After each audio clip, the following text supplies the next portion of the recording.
السلام عليكم، اهلا بيكم في قناتي. معاكم امال سليم، يا رب تكونوا بخير. هنعمل النهارده مع بعض الاكلير بطريقه جميله جدا ومقادير مظبوطه جدا جدا، باذن الله هتعتمديها. تقدري تعمليها على طول وهتكون ناجحه معاكي، وكمان تقدري تستخدميه كمنتج للبيع سواء اونلاين او تنزليه في كافيهات.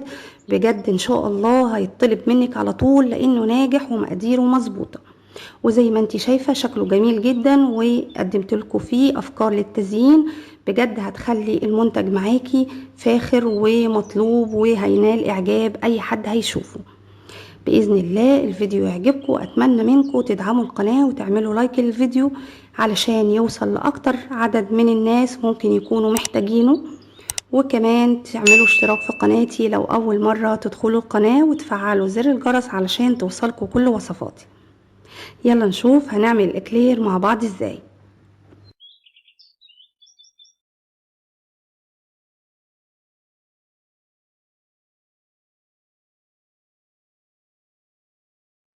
يلا نبدأ ونقول بسم الله. اول حاجة معايا كوباية من المية، يعني 250 ملي من المية.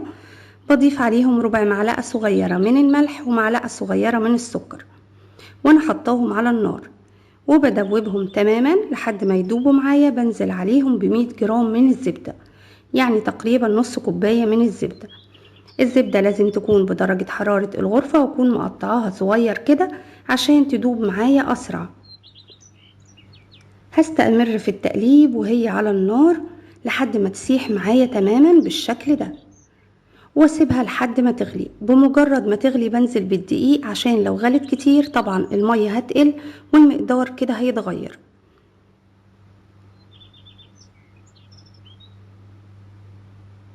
اهي بمجرد ما غلت هنزل بكوباية وتلت ومعلقة كبيرة من الدقيق. هطفي على طول النار وهقلبها بسرعة، وانا هشتغل بالسباتولا او بمعلقة خشب او باي معلقة عندك. تفضلي تقلبي بسرعة جدا وانتي طافية النار لحد ما كل الدقيق يختلط بالمكونات والعجينة تنعم تماما. اهي زي ما انتي شايفة كده، وانا برضو بقلب فيها وهي في نفس المكان عشان سخونة العين بتاعة البوتاجاز هتبخر معايا اي مية موجودة في العجينة، طبعا من غير ما اشغلها على السخونة اللي طالعة منها بعد ما طفيت. اهي زي ما انت شايفة كده. اول ما تديني الطبقة دي اللي بشاورلك عليها بالسباتولا كده العجينة خلاص جهزت تماما معايا. ما تقلبيش فيها كتير، عشان لو قلبت كتير هتلاقي الزبدة طلعت منها. هي كده جهزت خلاص. هحطها على حاجة واسعة وافردها بالشكل ده، وهسيبها لحد ما تبرد تماما. انا ما بحبش ابردها باي حاجة، بعجان او مضرب او اي حاجة. بحب اسيبها تبرد تماما وبعد كده اشتغل فيها. هغطيها بورقة من الزبدة لاني ما بحبش اغطيها بالبلاستيك راب. لو غطيتيها ببلاستيك راب هتلاقيها عملت نقط من المية هتأثر على العجينة. وهي زي ما انت شايفة كده هي بردت تماما وجهزت معايا ان انا اشتغل بيها.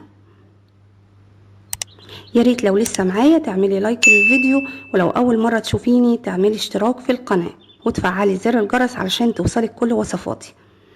وهي كده خلاص انا خدت العجينة عشان اكمل باقي الشغل فيها. هضيف عليها 4 بيضات، 4 بيضات بدرجة حرارة الغرفة. هتضيفي بيضة ما ينفعش تضيفي اكتر من بيضة وتضربيها. اول ما تمتزج تماما بالمكونات تضيفي البيضة التانية. البيض كان متوسط الحجم، يعني حاولي ما تكونش البيضة كبيرة قوي. هما 4 بيضات متوسطين الحجم هيكونوا مناسبين جدا للمقدار اللي احنا اشتغلنا فيه. وهي زي ما انت شايفة كده اول ما بتختفي بنزل بالبيضة اللي بعدها.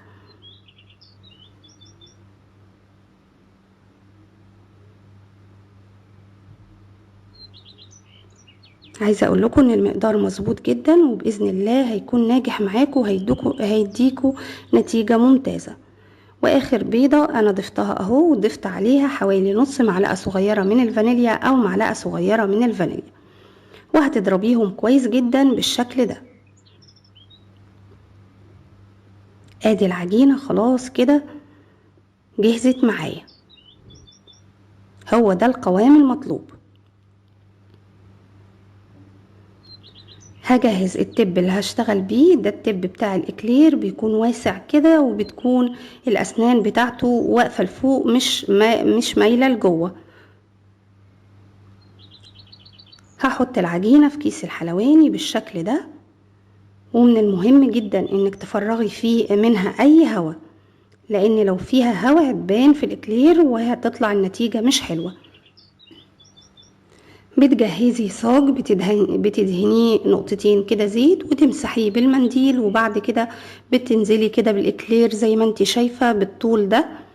الطول ده كان تقريبا كده حوالي 8 سنتي، عايزه تكبريه او تصغريه براحتك. بعد ما بتحطيه بالشكل ده بتبلي صباعك بميه وبتعملي الاطراف بتاعته عشان تتساوى. برضو هتلاقي زي كده فراغات هواء اهي اللي انا بشاور عليها دي. بتجيبي اي خل عندك وتحاولي تسويها كده بالراحة، عشان لو فضلت واسعة اول ما هتدخل في النار هتوسع اكتر وهتديكي شكل مش حلو. بتدخليه في الفرن، الفرن لازم تكون سخنة كويس جدا، وبتدخليه فيها ما بياخدش وقت كبير. اول ما ياخد لون من فوق ولون من تحت بالدرجة دي يبقى هو كده جهز معاكي، وبتحطيه في الرف الاوسط. بتجيبي حاجة وهو لسه سخن وطالع على اساس يبقى لسه ناشف كده، وتبتدي تعملي فيه فتحات زي ما انت شايفة كده، وهتسيبيه وهو كده بقى جاهز معاكي انك انت تحشيه. هجهز دلوقتي الحشوة معاكم. الحشوة دي طبعا براحتكم، انا استخدمت كوباية من الباستر كريم وعليهم نص كوباية من الكريم شانتيه، وهضيف عليهم 2 معلقة كبيرة من السكر. الباستر كريم بيكون فيه سكر، فانتي براحتك بقى في السكر، عايزة تحطي سكر او ما تحطيش براحتك.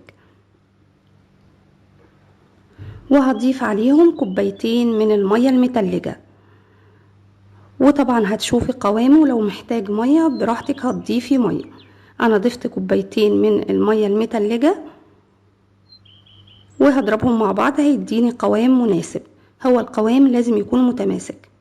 برضو عايزة اقولك انك انتي ممكن تستبدلي الحشوة دي بالكريم بتسير اللي بنعمله في البيت، او تستخدمي الكاسترد، او برضو الكاسترد بتتبعي التعليمات اللي موجودة على العلبة وتحشي بيها. يعني اي حشوة بتحبيها تقدري تضيفيها جواها. وادي الكريمة زي ما انت شايفة كده،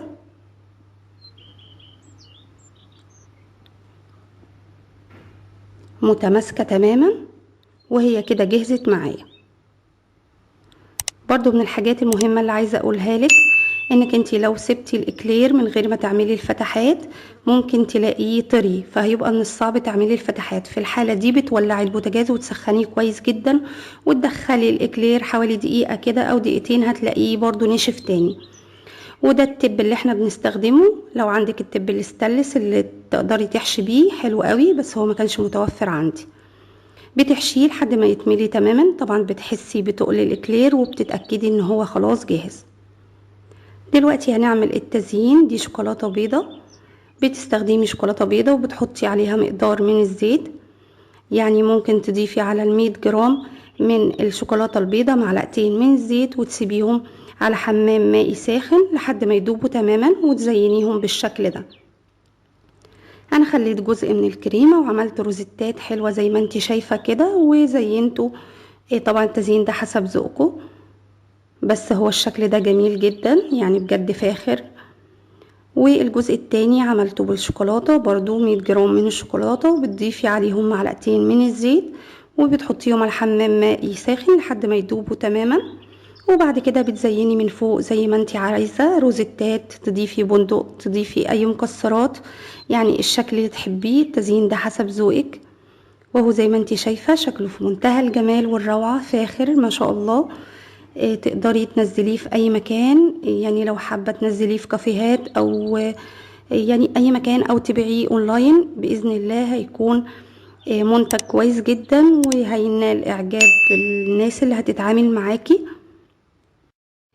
عايزة اقول لكم كمان ان اي مقدار هتعمليه من الاكلير لازم هيطلع فيه عدد من الوحدات فيهم تشققات، غير وارد تماما ان كلهم يطلعوا مفهومش تشققات.